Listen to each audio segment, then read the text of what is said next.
সাথে মির্জাপুরি করে ওইখানে গেছে, ওখানে তারাও মির্জাপুরি আবার করবে, এটা মনে রাখবেন। মির্জাপুর তো হবে মির্জাপুর। শুধু একটা কথা বলি, সেদিনও বলছিলাম এই ভেটু দিয়ে যত বড় দিঘি কাটো নদী হতে পারবে না, পারবে?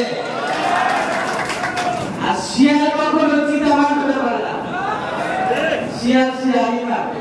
শুধু এতটুকুই বললাম, এই যে আমাকে ভালোবেসে যদি আসেন, দেখা করতে আসেন, এটা আমার বড় অর্জন।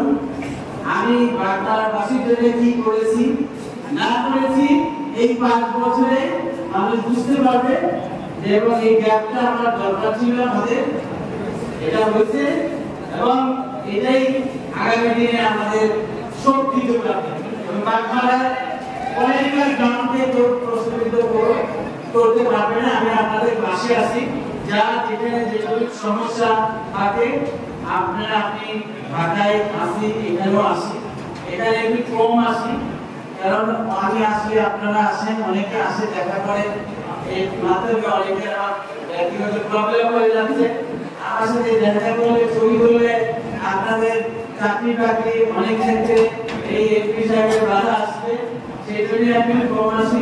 তো ঢাকায় আমি আসি, মা এগুলোই লোকের আপনার যেগুলো সমস্যা আছে রাখবেন, সম্ভব চেষ্টা করবো আমার পক্ষ থেকে সমাধান করার জন্য।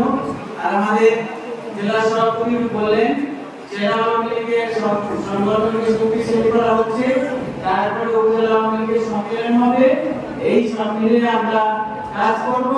আবার আপনারা উপজেলা আওয়ামী লীগের যেই আমাদের কিছুটা দুর্বলতা সৃষ্টি হচ্ছে সেগুলো আমরা সমাধান করবো।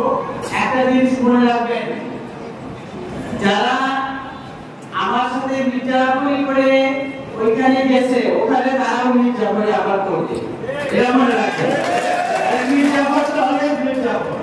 সুতরাং আমরা, আপনারা যারা খুবই কষ্ট করে এই 7 তারিখের নির্বাচনে আমাকে ভোট দিয়েছিলেন, আপনারা সঠিক পথে আছেন, সঠিক পথে আছেন। বারবার আলোচনা করা হয়েছে, সঠিক পথে আছেন, আমরা কোনো ব্যাঠিক পথে যাইনি।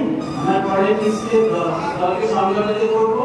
আজকের এই দেশবাসীর দিনে এটা আমরা প্রতিজ্ঞা নিয়ে বারবার উপজেলা আওয়ামী লীগ যেভাবে সংগঠিত হয় বললে আমরা সবসময় আগামী দিনে জয়লাভ করতে পারি, সেইভাবে সংগঠিত করার জন্য আমরা প্রতিজ্ঞা নিয়ে আজকের অনুষ্ঠানের সময়কে থাকার জন্য ধন্যবাদ জানিয়ে আমার বক্তব্য শেষ করছি। সবাইকে এই ধন্যবাদ।